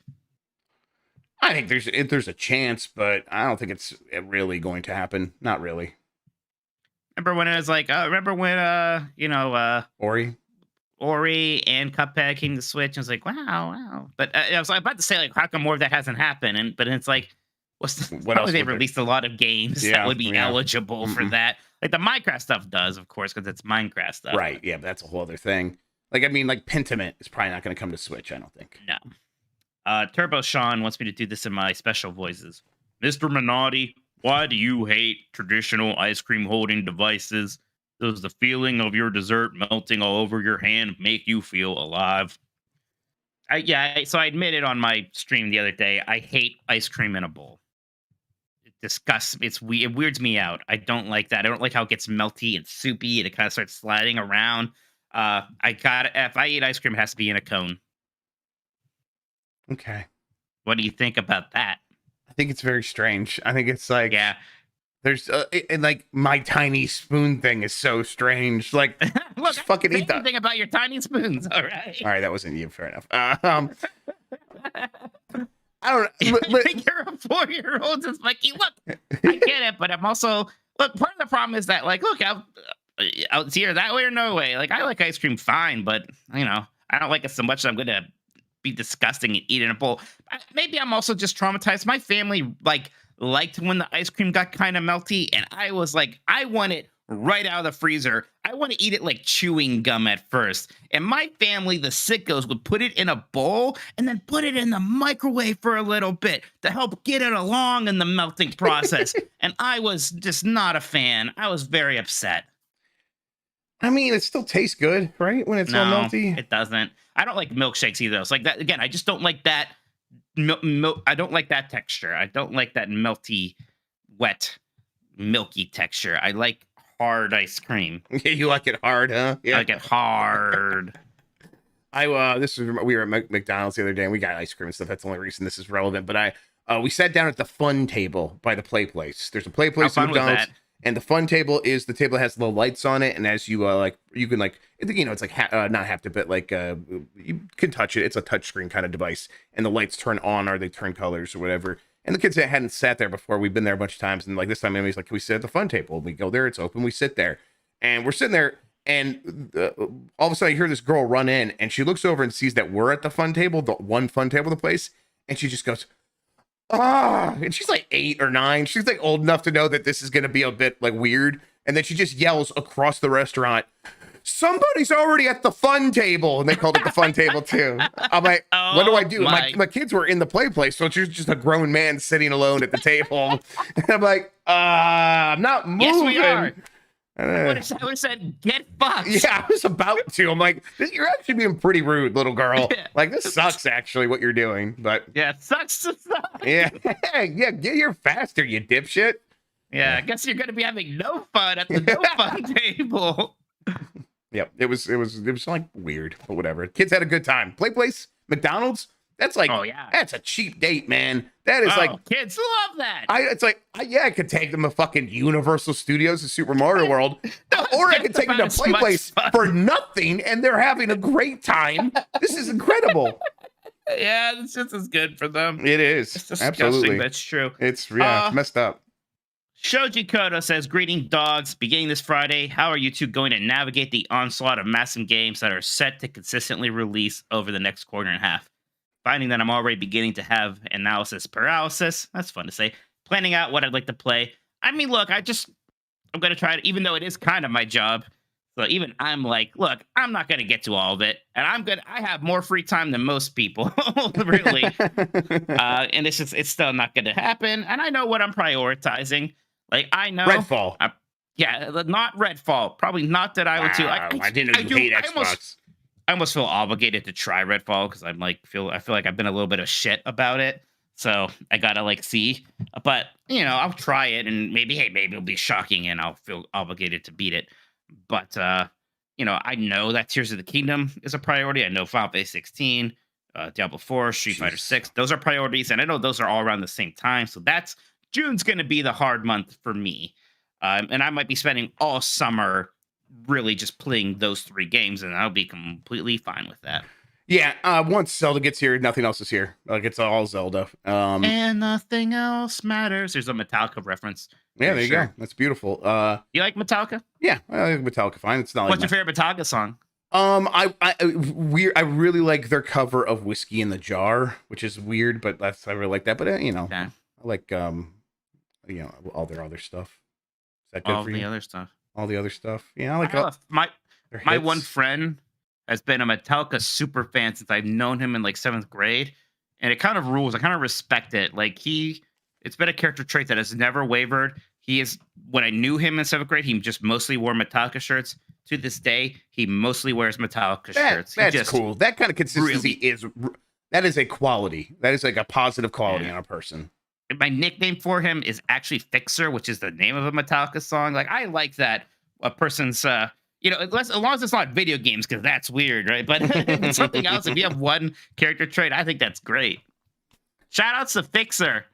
Oh yeah, Fixer. Fixer was I on met Exploding Fixer. Barrel podcast a long time ago. Yeah. Oh God, you remember Fixer? Yeah. Yeah, absolutely. Yeah. I was gonna say something else about all this. Now I forget it. Like I what we were didn't talking interrupt about. you rudely I don't even know what we were talking about. about not being able to play Oh. mini games. If they want me to fucking play Redfall, they better get me codes. Like, come on, guys. Like, let's get real here. Like, you are running out of time. Make that happen. That's right. When does Redfall come out? Literally a week from today, it'll be No. out. It'll be out for everybody a week from today. Everybody will be playing a week from today. Will everybody be playing it? Well, everyone is I'm going to play sorry. it. Yeah. And we'll see. And we'll see. I mean, like, optimistically, we're waiting for them because they're like going to rush the 60 frames per second update. Pessimistically, they're just trying to get whatever they have working. It's like, oh boy.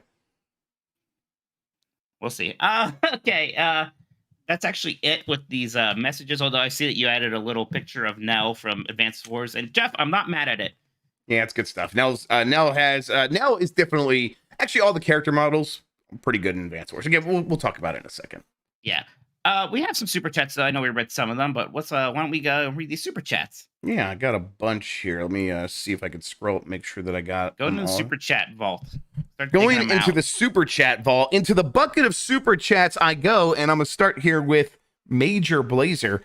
The next system has to be another Switch. They'll count it together with the Switch now because it still feels like Nintendo Switch Online is just getting started. I understand like this concept of like Nintendo really wants continuity, and so they will make it a Switch follow-up, even though it'll be really powerful or whatever, because they want people to feel like everything they've purchased and all the subscriptions they have will just carry forward and make sense. Maybe it's Nintendo though, so there's just no reason to think that they're thinking that logically about it. They can't really do another retro game reset, man. I can't. No, they definitely cannot. And I don't think they will.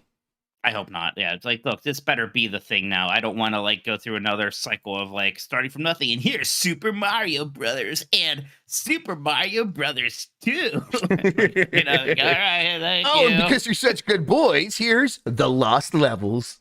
Yeah, thank you. All right, Jesus Christ. Uriel Delgado, hi fellas, lovely evening. Nothing suspicious here. That's very suspicious. That's pretty suspicious. That's very, I don't know, there's something going on there, Uriel. We'll find out what it is eventually, I hope. Let's see, there's Coming to Mario. kill me, isn't he? What's that? It's coming to kill me. Yeah, I hope so. We'll see if you let a remake be Game of the Year.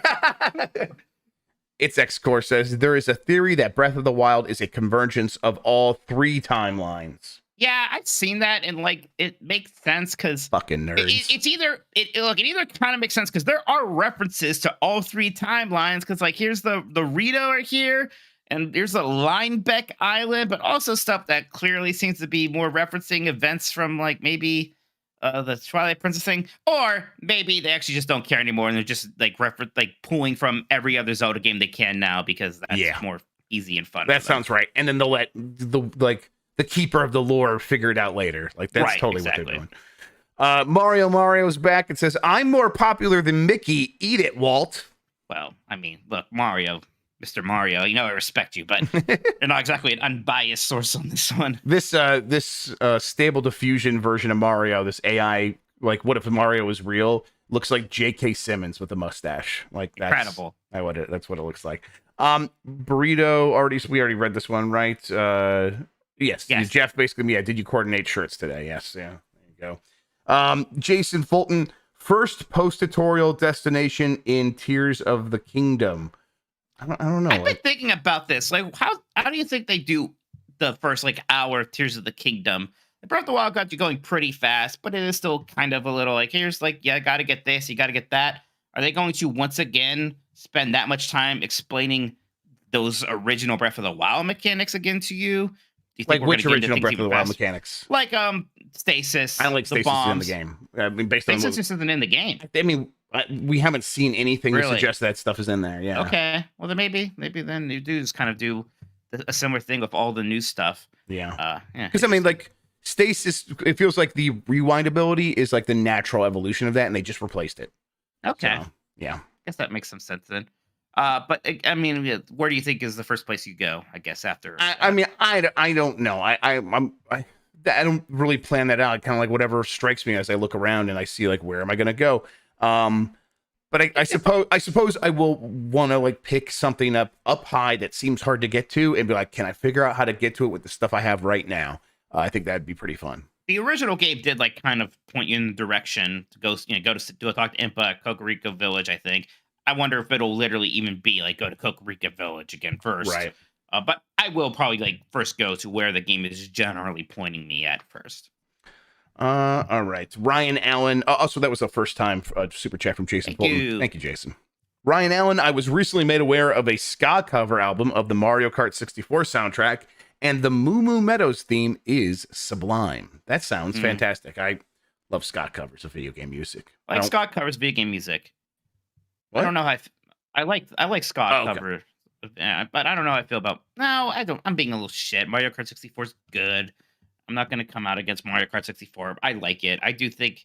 No, I don't want to say it's overrated. What's wrong with me? It's fine. Leave it alone, Mike. It's Mario Kart 64. You talking about the game or the music? The game, but the music also. Okay, all right. It's all fine. You're just feeling salty tonight? You're just yeah, maybe I am. Maybe I'm a salty boy.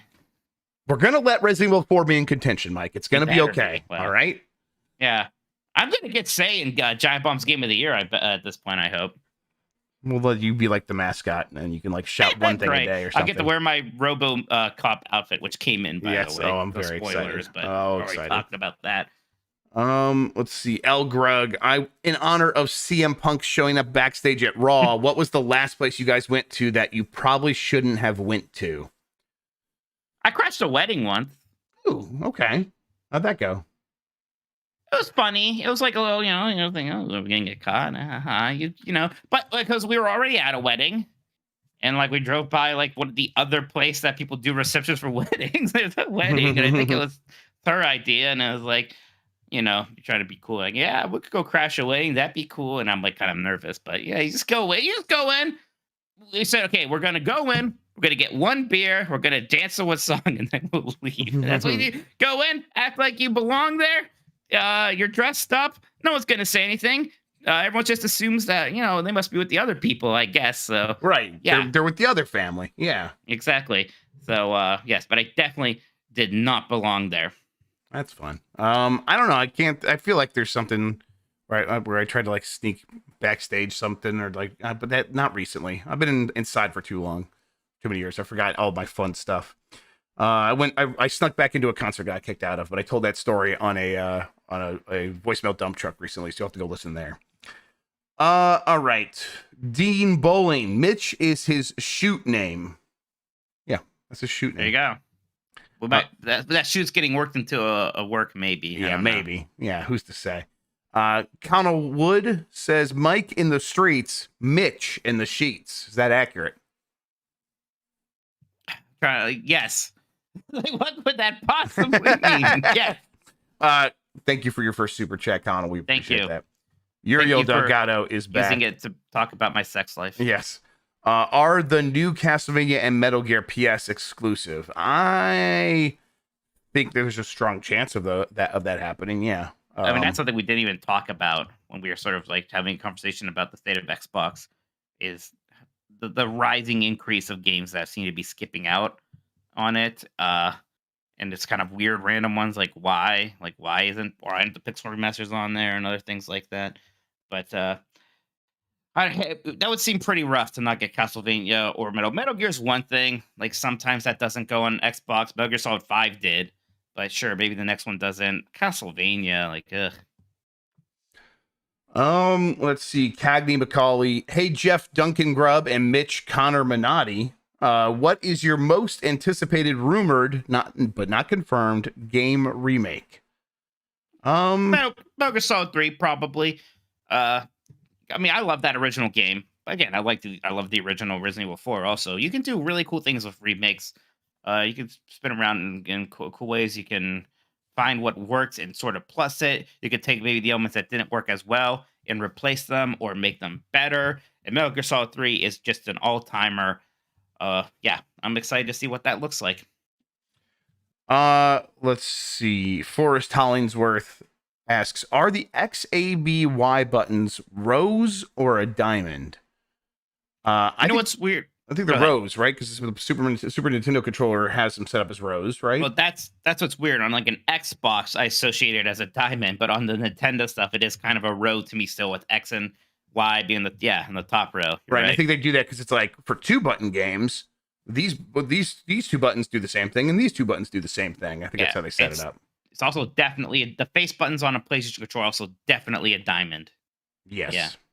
Yeah. That's how I feel about it too. My buddy Phil Spencer says, thank you for making your recent reaction video. Retraction video. Or retraction video. Yes. Recent retraction video. That's what it is now. Sure. Yes. Yeah. You're welcome, Phil. No problem. Oh, Phil's finally here, by the way. That's nice. We got. Oh yeah. That was me. We got them all now. Absolutely. Yeah. Suspicious that it doesn't say a first time super chat there. But thank you. Actually, I do think we've had this Phil Spencer before. My bad. Okay, we've had them all in. I think so, yes. All the stars are here. Mike, that does it for the super chats. Handing this over to you. All right. If you guys still want to send in a super chat, we will read it before the end of the show. But let's talk a little bit about Advance Wars. I actually want to get into this right away, Jeff, because I'm not an Advance Wars super fan like you or some other people. Yeah. So I guess I'm a little, I don't want to say taken aback. I'm a little confused by some of the, I don't want to say outrage, it's not outrage, but some of the criticism about the art style. Because it looks good to me. It looks good. People can't be talking about like the 2D animated character portraits, because those look great. Those are awesome. I love those. I love the little animations. But like the in-game stuff, like that seems I guess saying inoffensive sounds like the faint praise, but I don't know if I guess I didn't have any great attachment to how the games looked before, and maybe that's my problem, is that I didn't have that great attachment. Advance Wars looks incredible on the Game Boy Advance. I just kicked something over. It looks incredible on the Game Boy Advance. It didn't need to change. The little polygonal guys that are like Jance, kind of like weirdly smooth and featureless. It just doesn't look as good as it did on the Game Boy Advance. It's that simple. Like aesthetically, it was better. This feels like, oh, it's 3D, but it feels like when you have a 3D, like what's the puppy dog cop show? Puppy Pals. Paw Patrol. Paw Patrol. Like the Nickelodeon cartoon versus the movie, and how the movie looks so much better than. Sure. This looks like Advance Wars remake, but we're gonna just make it a Nickelodeon cartoon. Like that's sort of the style that they went with, where it's kind of cheap looking and But I guess the character models look great. It reads to me like it's like you're looking at like one of those like war room like in the scene in the movie. Like here's the battlefield and we're all moving our pieces. Like they do kind of look like smooth little plastic figures, and that's kind of the vibe I get from it. Like that's how it read to me, I guess. Now look, I'm not like some giant fan of the art style. I'm not like trying to defend it or anything, and I definitely concede to your point on this one. You are the Advance Wars guy. I think that a lot of the stuff, other than not the character models in the cutscenes or in the like the chat scenes or whatever, but when they're on the map, the characters on the map look a bit like just funky and out of place, but everything else looks pretty good. I think the environments look good. The map is very It's easy to parse. I still think it looks better on the Game Boy Advance, but I think that stuff still looks great here. I just don't love, like, when they go into their little battles, the vehicles look pretty good, but anytime it's just like an infantry on, you know, a mech unit, and it's like, I just don't like the way they look. But as I'm playing it, I'm way over it. I'm not thinking about that all that much. I'm just enjoying how good this game still is, and it's very good still. Yeah, you know, I wasn't a big guy into it. I'm not super far into it. I basically did the tutorial in the first mission. But yeah, it is fun, and it is neat how, like, yeah, there's like a bit of that Fire Emblem to it, but there is it do consider things very differently in this game. There's you know, units aren't characters. They are these kind of, you know, chess pieces, and they can be disposable, and you know, the capturing cities, and it gets more advanced than that. And yeah, I'm having a good time with it. I am still really hung up though on the little kid's voice. Like, again, I know he's supposed to be young and experienced. I don't know why he literally sounds like a 9-year-old. Yeah, it's fun. It's weird.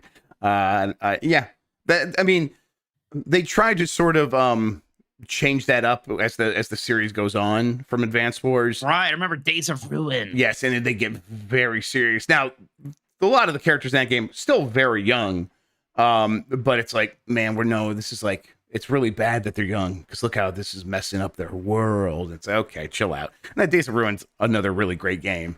But yeah, this series has always been weird about that stuff.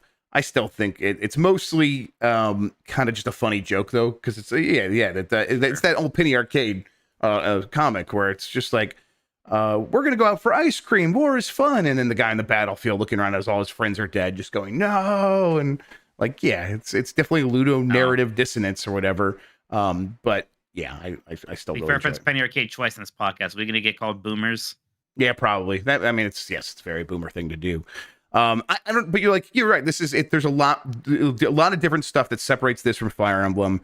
I think I just did a mission where it's like, hey, you just got to protect this one unit for 10 days, and it's a missile unit, and it can't really attack anything. Everything else needs to attack stuff. But really, you're going to get overrun. And at a certain point, you need to just like fucking put the missiles into a lander and start just running from your base and hiding it in the rocks in Fog of War, and use your subs to sort of run interference on the enemy ships just so you could run out the clock.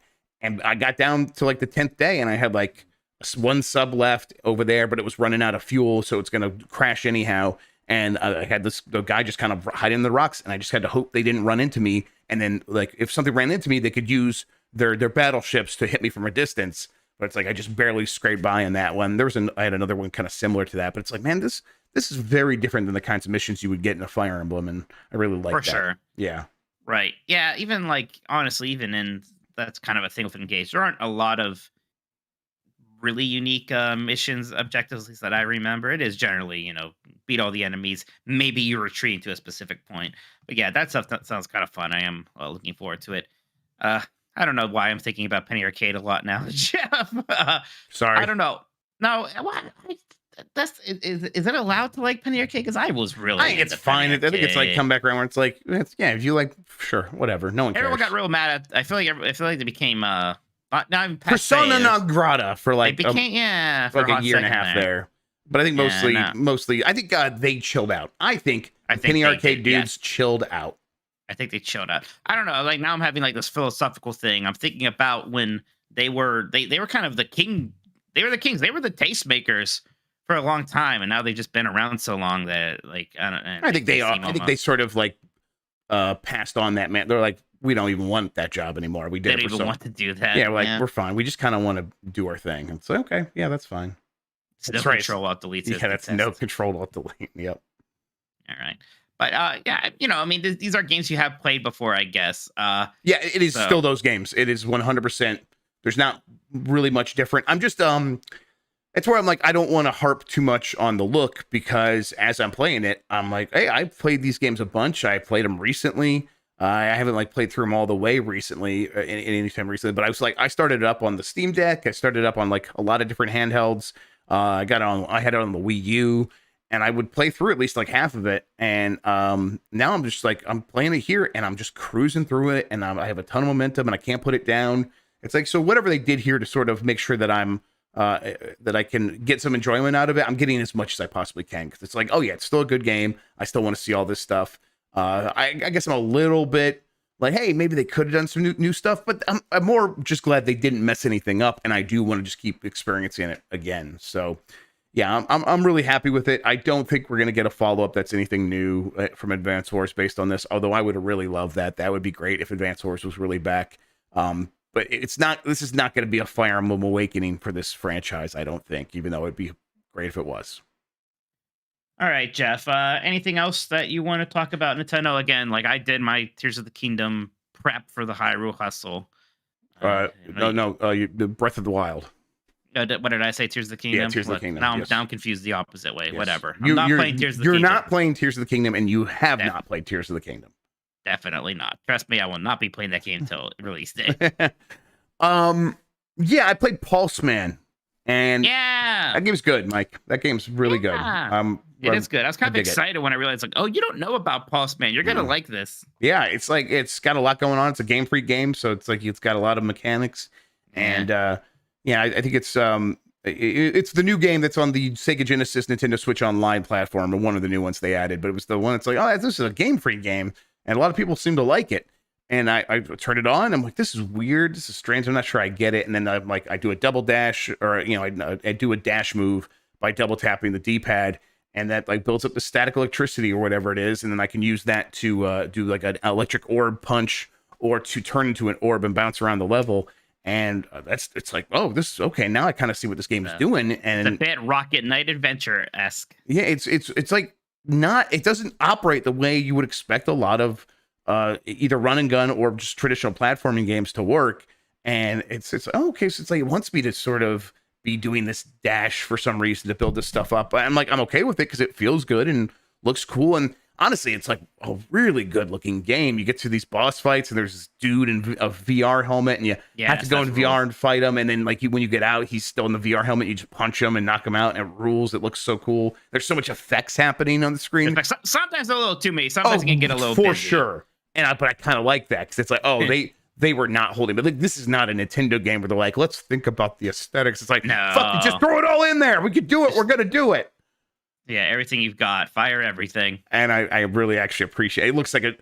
It looks like a character running through a Trapper Keeper. And now I'm a boomer for sure. But yeah, that's what it looks like, and I love that. So I don't know how much more I'm gonna play. It was kind of cool just to like get an idea of what it is. Sure. But maybe we'll see. I might boot it back up. I was it was playing cool to see it, the like, Genesis games. I was like, I'll play through this, and then I got my Pixel Remaster codes, and now Sure. Advance Wars. So yeah, there's a lot of things going on.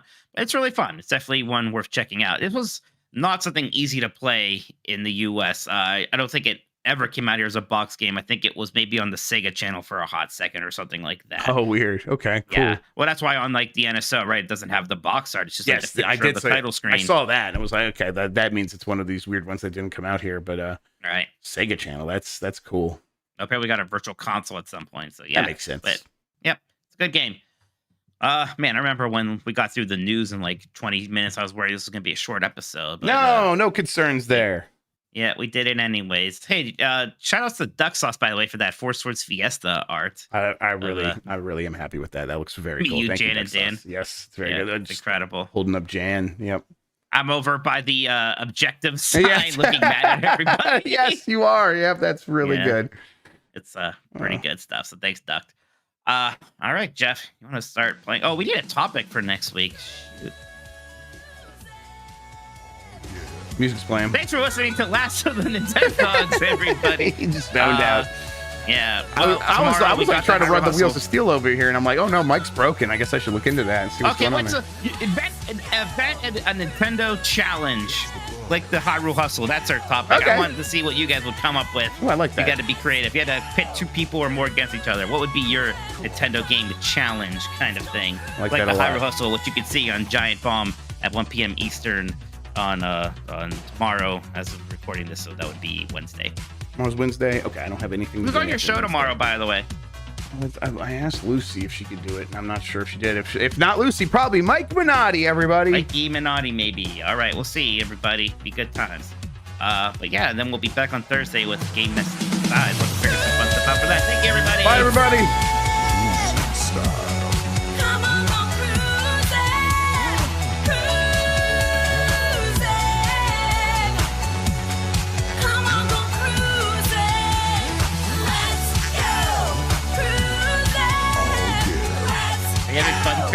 The